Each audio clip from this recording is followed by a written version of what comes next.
중국의 심장부 중난하이의 은밀한 곳까지 들여다보는 중국 관찰 시간입니다. 중국 시진핑 국가주석이 자신의 연구 집권 기반을 튼튼하게 하기 위해서 지난해 4월 9년 전에 자신이 직접 만들었던 전략지원부대를 해체하고 대신에 정보지원부대를 창설하는 등 군부를 전면 개편한 바 있었는데요. 올해 들어서 중국 공산당 중앙군사위원회 장유샤 부주석이 시진핑과의 협의도 없이 5대 정부 사령관들도 배제한 채 군사개혁회의를 소집해서 군사력 지도를 완전히 재편하고 있어서 주목을 끌고 있습니다. Y타임스가 이 은밀한 곳을 들춰봤습니다. 지금 시작합니다.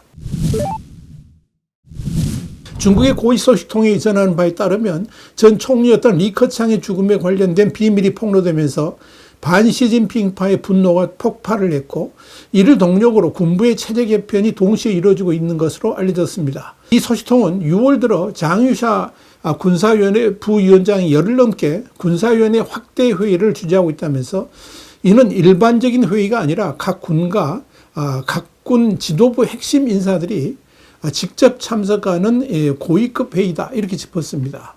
중국 전문가이며 시사평론가인 야오청도 중국에서 군부 장악을 위한 본격적인 전쟁이 시작됐다면서 특이한 점은 장유샤가 주도하는 군부 개혁 작업에 시진핑이 군부 혁신과 군부 장악의 핵심 카드였던 5대 정부의 지도자들은 전혀 초대받지 못했다라고 설명했습니다.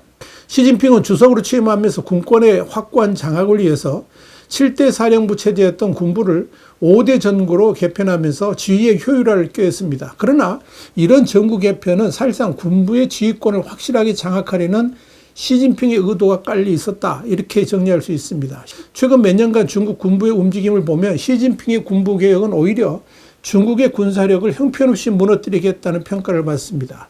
군사력 중심이 아니라 자신의 지도력을 위한 개편이었기 때문이죠.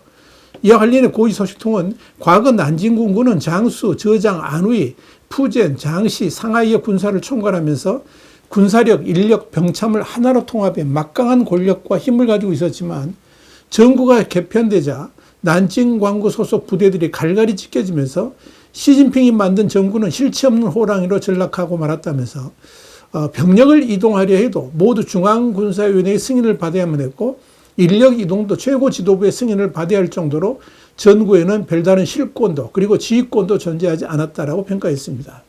고위 소식통은 더 심각한 건 기존의 4개 사령부 그러니까 총참모부, 총정치부, 총후군부, 총병기부 이 4개 사령부가 군사위원회 직속 15개 부서로 해체되면서 계층 간의 혼란과 지휘체계의 혼란이 발생을 했고 군대 전체가 지휘체계가 완전히 무너진 흐물흐물한 조직으로 전락했다라고 분석했습니다. 그런데 장유샤는 이런 군부 체제를 전면 개혁하는 작업을 지금 하고 있다는 겁니다. 고위 소식통은 장유샤의 개혁 핵심은 정구체제 폐지, 7군구 복원, 4개 사령부 재건, 그리고 전투체계 개편에 집중되어 있다면서 이는 단순한 조정이 아니라 시진핑 핵심 군 개혁의 정당성을 부정하는 것이다. 이렇게 짚었습니다. 소식통에 이어서 군 내부에는 전구체제가 전투부대가 아니라 정치적 장애물이며 4개 사령부가 군의 진정한 골격이라는 공감대가 형성되어 있다면서 시진핑이 강조했던 절대적 정치적 충성은 이미 군에서 절대적 효율성으로 대체되었으며 또한 회의는 공개적인 의견 수렴 절차를 거치진 않았지만 각군 출신의 고참 장교들이 승진, 인사 그리고 설립에 대해 발언할 수 있도록 허용했다라고 말했습니다. 소식통은 심지어 부하가 상관을 추천하는 집단 추천 통보 제도까지 도입했는데 이는 군 내에 준민주적 메커니즘의 시작을 알리는 것이라면서 더욱 눈에 띄는 것은 과거 시진핑의 부인 펑리위안으로 대표됐던 부인 정치가 조용히 종식되고 중앙군사위원회 인사전문가의 역할이 제거되었다는 것이다. 이렇게 짚었습니다. 사실 새로운 권력이 이렇게 인사 문제까지 전면적 쇄신 작업을 하는 것은 이미 중국 공산당의 군대가 인사관리를 할 수 없다. 인사관리 체제가 붕괴되었다라고 보기 때문입니다. 원래 군 인사 총책임자였던 мя오하 외에도 허웨이둥이 중국 공산당 중앙군사위원회 정치공작 담당 부주임을 맡았고 중앙군사위원회 정치공작부 인사 담당 부주임이었던 허횡진도 문제가 있는 것으로 알려졌습니다. 그런데 이런 인사 라인이 모두 무너지면서 새로운 세력이 이를 대체해야만 하는 상황이 이르렀다는 겁니다. 이와 관련해 중국 전문가이면서 시사평론가인 탕징위안은 최근 중국 공산당 군부의 이런 변화 물결에는 분명한 특징이 있다면서 첫째, 로켓군과 동부정구 사령부 등에서 대규모 숙청, 심지어 전면적인 청소가 이루어지고 있다는 것이고, 둘째, 이 대규모 숙청은 거의 전적으로 시진핑의 측근들을 겨냥했다는 것이며, 셋째, 시진핑의 측근들이 숙청된 후에 거의 모두 장유샤 파벌로 대체되었다는 것이다. 이렇게 설명했습니다. 탕징위안은 이어서 이는 중국 공산당 군부에서 권력의 대대적인 교체와 이양이 있었음을 의미한다면서 군에 대한 통제권이 이양되었다는 것은 이미 당 지도자인 시진핑의 권력 기반이 붕괴되었음을 뜻한다. 이렇게 짚었습니다. 탕징위안은 따라서 이제 시진핑은 명목상으로는 여전히 최고 지도자일지 모르지만 사실상 중국 공산당의 최고 권력에 대한 통제력을 상실한 것이다. 이렇게 설명을 했습니다. 중국 내 고위 소식통은 또 이 장유샤의 행동은 분명 더 높은 차원의 허가를 받았을 것이라면서 군사위원회 부위원장으로서 설령 그가 홍을다해, 그러니까 혁명올로 2세대를 할지라도 허가 없이 정구체제를 폐지하고 4개 사령부를 재건할 권리는 없다라고 주장했습니다. 소식통은 장유샤의 이런 개편은 분명히 당 중앙위원회의 결정 아래 진행되는 것이라면서 이는 시진핑이 중앙위원회에서 이미 권력을 상실했으며 새로운 지도체제가 당 중앙위원회를 장악하면서 이런 일들이 벌어지는 것이다. 이렇게 추정했습니다. 장유샤 이런 군부개혁과 함께 눈여겨볼 점은 중국 군부의 지도력뿐만 아니라 이 군사력에 대한 전반적인 개혁도 추가로 이루어질 것인가에 대한 겁니다. 사실 군부는 인민 위에 군림할 수도 없고 인민과 동떨어진 조직으로 존재할 수도 없죠.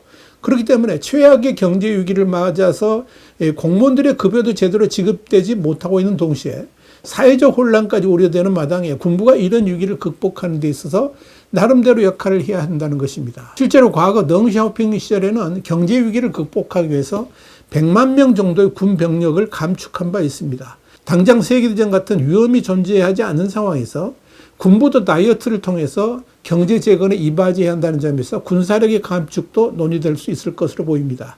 이와 관련해 고위 소식통은 다가올 19개 중국 공산당 중앙위원회 사중전에는 침체된 경제 위기 극복을 위해 모두가 힘을 집중하는 쪽으로 방향이 맞춰질 수 있다라고 내다봤습니다. 고위 소식통은 최근 시진핑이 배제된 새로운 중앙위원회 멤버들은 다양한 개혁안과 쇄신안을 논의하고 있는 것으로 보인다면서 최근 숙청된 군부 지도자들에 대한 혐의 내용 확정은 물론이고 대대적인 군부 쇄신 방안도 논의될 것이다. 이렇게 전망했습니다. 고위 소식통에 이어서 사실 리커창 총리 죽음과 관련한 흑막이 전격적으로 공개되면서 반시진핑파 세력들이 분노하고 있다면서 이번 일을 계기로 친시진핑 세력의 권력 약화는 더욱 가속화될 것이다. 이렇게 예측했습니다. 고위 소식통은 또 새로운 중앙위원회 멤버들은 중국의 군산 복합체제가 사실상 붕괴 위기에 빠져 있다고 보고 이를 대대적으로 개편할 방도도 찾고 있는 것으로 보인다면서 중국에서 첨단 무기는 아직 양산되지 않고 있고 방공 시스템은 수출이 불가능하며 베이도 위성의 위치 추적은 불안전한 데다가 칩 병목 현상은 계속되고 있다고 짚었습니다.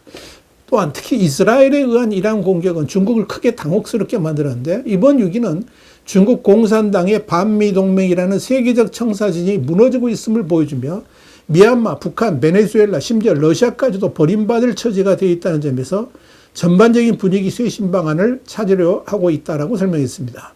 한마디로 중국의 새로운 개혁 세력은 내부적 균열은 물론이고 외부적 무력함까지 극복해야 한다는 위기감을 공유하고 있다는 것입니다. 현재의 중국 군부 동향과 관련해 지켜봐야 될 사항은 많습니다. 우선적으로 시진핑이 군부에서의 세력을 잃고 있다는 점은 지난 5월 허난성을 방문했을 때 관리와는 다르게 군부대 방문도 하지 않았고 군 지도부의 수행도 거의 없었다는 점에서 알 수 있을 겁니다. 이는 극히 이례적이죠. 특히 오는 8월 1일의 건군절에 시진핑이 어떻게 군부를 대하는가를 보면 시진핑의 위상과 처지를 확연하게 들여다볼 수 있을 겁니다. 이제까지 관례라면 매년 8월 1일 건군절에는 장군들의 승진 인사가 반드시 있었습니다. 그렇기 때문에 이번 건군절에도 시진핑이 과연 이미 공석이 되어 있는 상당수의 군부 고위급들을 임명할지 주목됩니다. 설사 시진핑이 국가주석으로서 임명을 한다 해도 그 승진 대상이 어느 계파인지 확인하는 것도 반드시 체크해야 될 사항입니다. 그렇기 때문에 이번 8월 1일의 건군절은 시진핑에겐 아주 당혹스러운 날이 될 수도 있을 겁니다.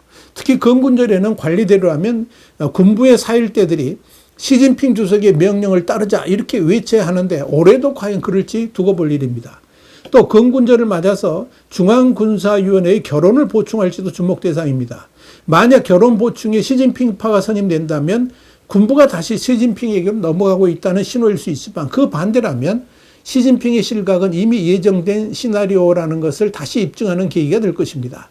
이렇게 중국 공산당은 초유의 위기를 맞이하고 있습니다. 특히 권력의 중추인 군부의 사기가 완전히 추락되는 상황에서 앞으로 이를 어떻게 극복해 나갈지에 중국의 미래도 달려있다라고 볼 것입니다. 사족 하나 말씀드리죠. 지금 중국 공산당이 대만을 꼭 침공할 수도 있다. 이런 말들이 나오는데 이는 군 내부의 허약함과 위기를 감추려는 연막탄이자 유장 전술일 뿐입니다.